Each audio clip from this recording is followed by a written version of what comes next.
أنهى نادي تشيلسي بحضور الدولي حكيم زياش في تشكيله الرسمي لمباراة الدور 21 من بطولة البريمير ليغ الإنجليزي أمام ضيفه ليفربول بنتيجة تعادل سلبي.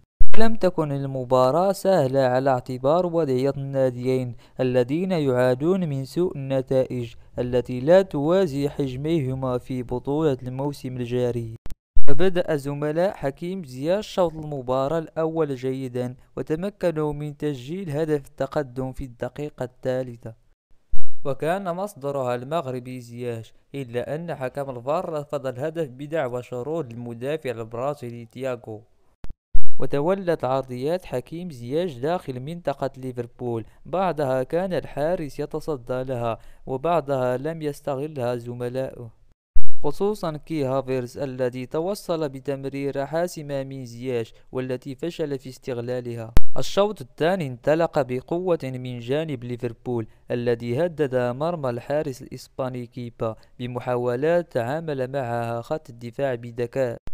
وفي الوقت الذي كان يضغط فيه زملاء المصري محمد صلاح على دفاع والمرمى البلوز، لاحظ أبرز فرص النجم المغربي الذي قام بالدقيقة 59 بسلسلة من المراوغات ومن داخل المنطقة، سدد الكرة وكانت الكرة أعلى من المرمى بقليل. وعاد حكيم في الدقيقة 64 لينجز عملا فرديا آخر من خلال توغله داخل المنطقة لتذهب الكرة عند المهاجم الأوكراني الجديد الذي سدد وراء الشباك.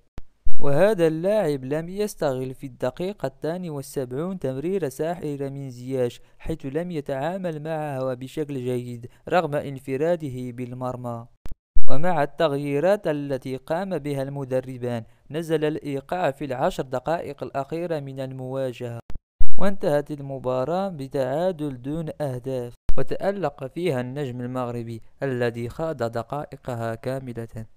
وبهذا التعادل حافظ الفريقان على ترتيبهما، التاسع لليفربول والعاشر لتشيلسي بنفس التنقيط 29 نقطة.